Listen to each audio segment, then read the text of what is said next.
এবার আসলে আমরা যেটা দেখছি বিগত ঈদুল ফিতরে আমরা যেরকম একটা স্বস্তি মোটামুটি একটা ছিল, সুবাতাস ছিল, এবার আরও বেশি আমরা শঙ্কাবোধ করছি। এবার এখন থেকে যেটা দেখছি, বিগত ঈদে যেটা দেখেছিলাম, ঈদের আগে রেলের যদি আমি চিত্রটা বলি, রেলে মোটামুটি শিডিউল কাছাকাছিতে ছিল। অন্তর্বর্তী সরকারের সময় আমরা দেখেছিলাম শিডিউল একেবারে ঠিক রেখে চালাতে সমর্থ হয়েছিল। বিগত ঈদে দেখেছি রেল মোটামুটি কাছাকাছিতে ছিল, দুই একটা ট্রেনের বিচ্যুতি ঘটেছিল। এখন দেখছি আজকের চিত্র যদি বলি, আজকে ঢাকা চট্টগ্রাম, ঢাকা সিলেট, ঢাকা ময়মনসিংহ সহ প্রায় 8টা রোডের শিডিউল বিপর্যয় আজকে চলছে। অর্থাৎ এটা গত এক সপ্তাহের ধারাবাহিকতা আমি যদি পর্যবেক্ষণ বলি।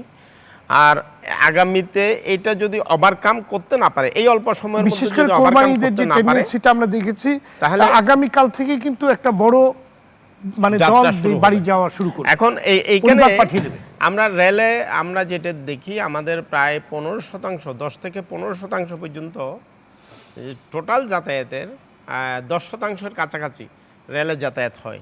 এখন শিডিউল বিপর্যয় হলে এটা সড়কে চলে আসে, এই চাপটা কিছুটা এদিকে আসে, এই তখন একটা অস্বস্তি, অর্থাৎ ডাবল অস্বস্তি শুরু হয়। আপনি নৌতে যে প্রতিবেদনটাই দেখাচ্ছিলেন, নৌতে কিন্তু এবার একটা ভরা দুর্যোগপূর্ণ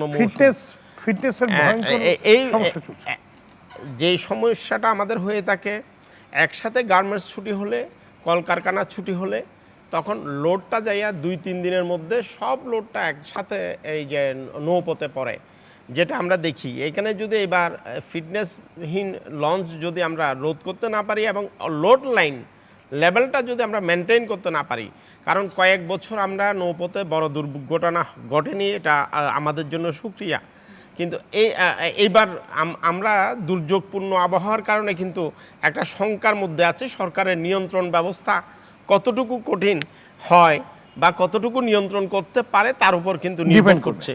অন্যদিকে এখন আসি সড়কে যদি আমি আজকে আপনার স্টুডিওতে আসতে এই 11টার প্রোগ্রাম ধরার জন্য আমাকে রওনা দিতে হয়েছে 7টায়, সন্ধ্যা 7টায় আমি রওনা দিলাম।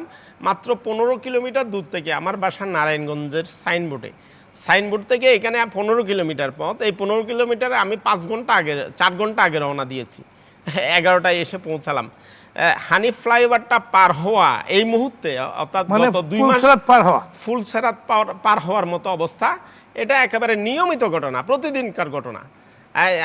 আমি আপনার স্টুডিওতে বিগত রমজানে 8টার একটা টক শোতে ইফতারি ক্যারিয়ারে করে নিয়ে রওনা দিয়েছিলাম। আমি মাঝামাঝি এসে আমার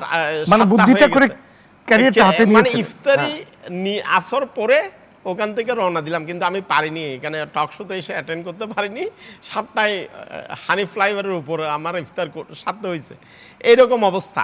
এখন এই যে আমরা 1000 কোটি টাকা বিনিয়োগ করছি, এই যে 31,000 কোটি টাকার পদ্মা সেতু, বা আমরা যদি 2000 কোটি টাকার যদি ধরি এই যে ঢাকা চট্টগ্রাম মহাসড়ক, কিন্তু আমাদের নগরী থেকে বের হওয়া, নগরীতে ঢুকা, এটা এমন অবস্থায় আমরা পড়ছি, এতে গণপরিবহনগুলোর সক্ষমতাকে ম্লান করে দিচ্ছে, কমিয়ে দিচ্ছে।